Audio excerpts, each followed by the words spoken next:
If you're watching this, I have just turned 30. So this is my last message, a letter to myself before crossing that milestone. I know, a bit dramatic, right? Why, God, why? We had a deal. Let the others grow old, not me. I want to watch this back in the future, maybe 30 years time, 3 years, maybe even 3 months time, who knows? But the point is, I want to reflect on some key lessons and moments from my 20s and also leave behind a promise for my future self as well. So one of the biggest lessons I learned in my 20s is understanding the concept of sunk cost fallacy and also have the courage to do something about it. So let me explain a little bit more of my background. Since about 6 years old, I wanted to be a pilot. So that was my ambition. Everything I did in between then and my early 20s have been focusing on that singular goal. Honestly, I was a bit extreme to the point that I remember saying to myself, if I can't be a pilot, like, this is it. I don't know what else to do in my life. I mean, that's the end of it. By my early 20s and my late teens, early 20s, I've already earned 2 flying and gliding scholarships, and I was also volunteering as a flight staff at a gliding squadron as well at the time. So if you put yourself in my shoes, I genuinely thought that was it. That was my golden ticket. I've worked so hard and planted all these seeds. Yes, thinking about a 6 years old, I was definitely mature beyond my age, planting all these seeds and working towards this massive milestone. I thought this was my golden ticket to becoming a pilot. And fast forward and cut to my early 20s, I just had a moment of realization that I wasn't cut out for it. I wasn't cut out to be, at least not a commercial pilot, and not as a career. But that might be a separate video for another day. I can't honestly tell you how lost I was at that point. I also want to capture this feeling again, just as a note to self. I was so lost. I was in such a rut because I spent, about 12 years building my life and my entire identity around this flying dream. Some of my closest friends at that time was all around that kind of flying and the cadets world. And I was really terrified of letting go of all of it. I was letting go of my identity. So the lesson here is I've invested so many years chasing this dream, but I knew I had to go back to the drawing board and just be okay to walk away from it. And learning that, and I think even that moment to admit that I wasn't cut out for it was really difficult because I just felt like a complete failure. I'm like, what do you mean you're not cut out for it? You've been doing this for 12 years, right? But yeah, I think just having that moment of realization is one thing, and then be able to act on it, meaning I went back to the drawing board. I actually took myself to a solo trip to Thailand. I know, cliche, you find yourself, in Thailand, but whatever. I had the greatest fun there and also learned a lot there as well. And I decided to put aside my ego and I guess my energy and decided to channel it elsewhere. I actually was pursuing my engineering degree at that time. I actually didn't even know what engineering was. I pursued it because some career advisor in my high school with Google, and I also did a bit of Googling, I was just told, if you want to be a pilot, you either be really, really good and straight away after high school get good grades and then apply for scholarships with an airline, which is very difficult to do, or they typically pursue their degree in physics, engineering, mathematics, and stuff like that. So engineering it was. I didn't like it. I knew I didn't like it. I pursued a bachelor's and then a master's, mainly just to kind of escape a little bit from reality, I think, with my master's, because I didn't know what to do. I was trying to apply for jobs after my bachelor's degree, wasn't really passionate about those jobs, but I just knew I had to apply for a professional job, right? So yeah, the master's was a way for me to buy myself some time and think it through. Fast forward and cut to my first professional job. I did work as an engineer coming out of my master's, and again, very quickly I knew it wasn't right. The environment wasn't right, the role itself wasn't right, the industry was not a fit for me. Just to add some additional context, COVID was also happening at that time, so my golden eras was hit with COVID. But there is a silver lining from that, I have to say. I was furloughed for a little bit as well, and I think the silver lining from the furlough is it really helped me isolate from the rest of the world for a little bit, isolate from a lot of noise, and really hone in on what do I do now? Like, where do we go from here as humanity? Where do we go from here, or for me as an individual?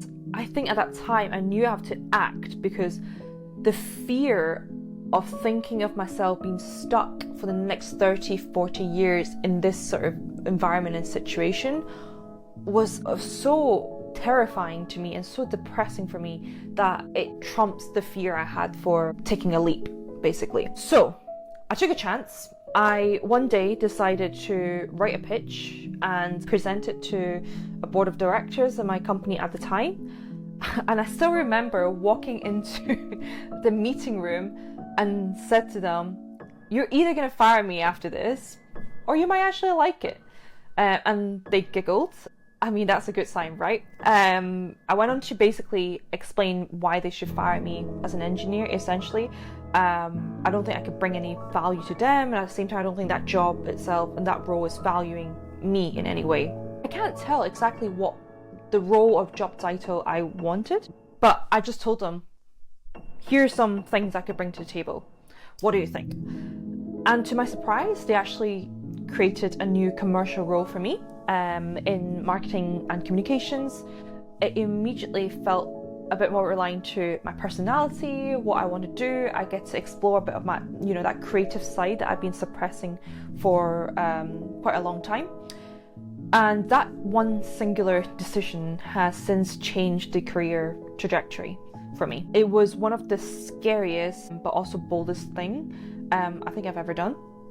And yeah, I think I'm proud of myself for doing it. The bigger lesson here I also want to share is that, when I find myself stuck, yes, I do complain, just like everybody else. I used to be a lot more cynical. I am still cynical at times, but whenever I catch myself complaining about something a few times over, when I ask myself, like, you either have to accept it, like truly accept it and just move on with it. Like, this is a circumstance that, the card you've been dealt with, you accept, move on.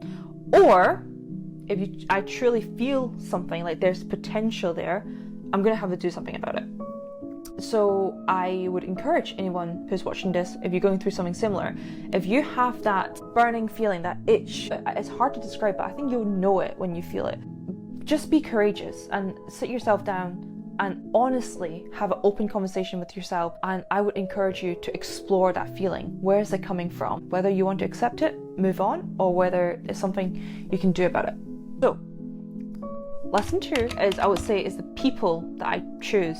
So in my 20s, I put a lot of intention into surrounding myself with the right people, with friends who are encouraging, with friends who are also courageous, ambitious. And when I say ambitious, it doesn't necessarily have to be career related.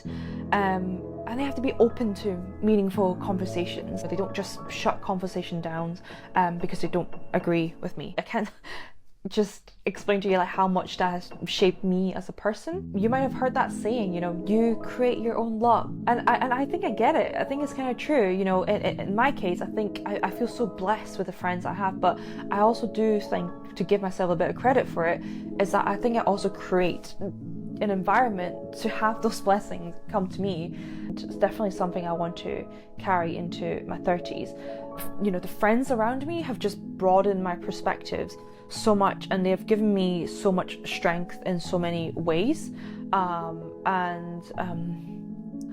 just feel really grateful to have them in my life. Lesson 3, self-love. And I actually can't even believe I'm saying this out loud. Part of me still feels a little icky saying that, and I know I have to reframe myself, because for the most of my life, this whole self-love thing, I just feel like it's such a fluffy idea. And I remember, you get these guru and all these coaches, life coaches, whatnot, tell you like, oh, all about self-love, and I would just like roll my eyes. And sometimes I think I rolled my eyes correctly, because some of these people, I think they just throw out these buzzwords and they don't practice what they preach.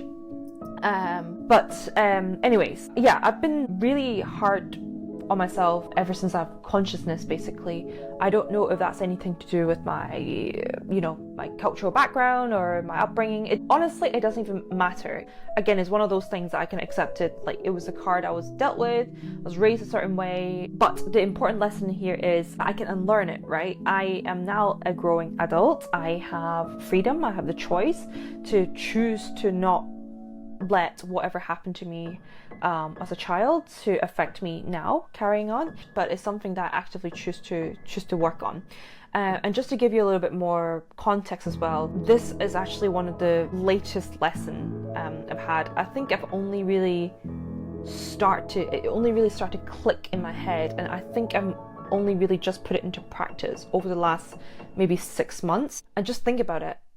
If you're watching this, I have just turned 30. So for almost 30 years of my life, I've been so self-critical and harsh. But it's never too late to learn, right? And one theory I want to put out there is I feel like when we're self-critical and creating all these self-torture, I think part of us genuinely believe it's helpful. That's what I believe in. I think part of me think it's useful because it's like, oh, it's just tough love, you have to be harsh to yourself so you kind of motivate yourself, all that kind of rubbish. And I just really have to reflect back on, well, how did I feel over the last 29, 30 years, apart from making my life probably a lot harder than it should have been. Then at some point I think I clicked. I really have to ask myself, okay, I'm kind of on the brink here, and this whole self-critical thing clearly is not worked out that well. So maybe it's time, after 30 years, maybe it's time to do something about it. And I decided to just make a little pact with myself to experiment. Yeah, can we try this whole self-love thing? What does it really mean? And I don't want it to just be a buzzword. And in my head, the self-love is not like daily affirmation and just saying positive words to myself. That's not what I mean. It's truly having a conversation with my inner child. In fact, what has helped me recently is that, I say inner child, and I think that's probably who I'm actually speaking to, but I'm actually imagining myself as my imaginary daughter. And would I want to speak to my daughter this way? Do I want to pass that on? And then if I don't want to pass that on to a daughter that I don't even know if I'm going to have, I kind of need to heal myself first. And I think that's kind of the click in me that I was like, yeah, I need to be the role model that I want to be for my own daughter. I think that's been a huge lesson, the latest lesson, the freshest one. It's still work in progress. I'm nowhere near where I want it to be, but I just know this shift will make a difference for the rest of my life, and it's something that I want to carry on into my 30s. I kind of just started out wanting to share 3 lessons, but I'm going to throw this one in there as well because it just came to my mind, and especially for any younger folks out there watching this, is on your self-worth and my view on authorities and these older figures. So growing up, I was taught to respect the elders and look up to certain authority figures and higher positions. And I'm not saying that respecting elders, for example, is inherently a bad thing. It's not a bad virtue. I don't think that at all. But all I am prompting here is that always true? Does that apply in every case? And I think that ties back into the critical thinking piece that I wanted to share. So over time, as an adult now myself, witnessing other adults, whether they're the same age as me or people who are even older and more mature and with more experience and so on and so forth, are they by default worthy of my respect and worthy of me taking on board their feedback or their views for this world? And the long story short is no. I think one of the biggest lessons and what has helped me is to have that aha moment that not everyone in authority, or just because they've had more experience than me, have the right intentions or the right wisdom, and it doesn't necessarily mean they're more intelligent and therefore their feedback is more worthy than my own.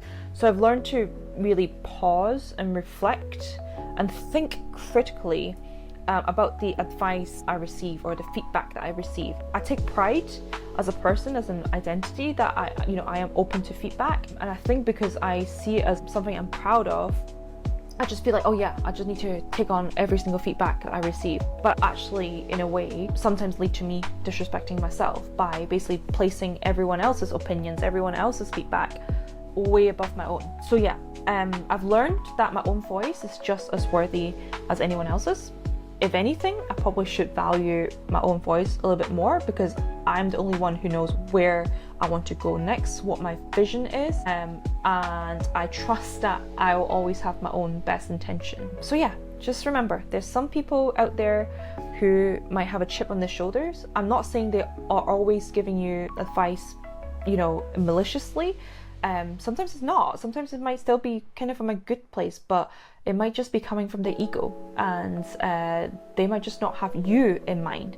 So my question to you, and what I want you to challenge yourself, is when you take on these feedback, and especially when you take it to heart, do you have your own best intention in mind? Wrapping this up, I want to share a few promises I have for myself, for my future self. The first thing is, I want to promise to value my own worth. I want to promise to trust my intuition more, and I want to promise that I don't want to let anyone undermine who I know I am. And I know in my 30s I will be stepping into an era where I'm evolving into this person that will respect myself more, that I will be able to live with myself with joy a lot more, and I'm excited for my next chapter. Sincerely, Polly.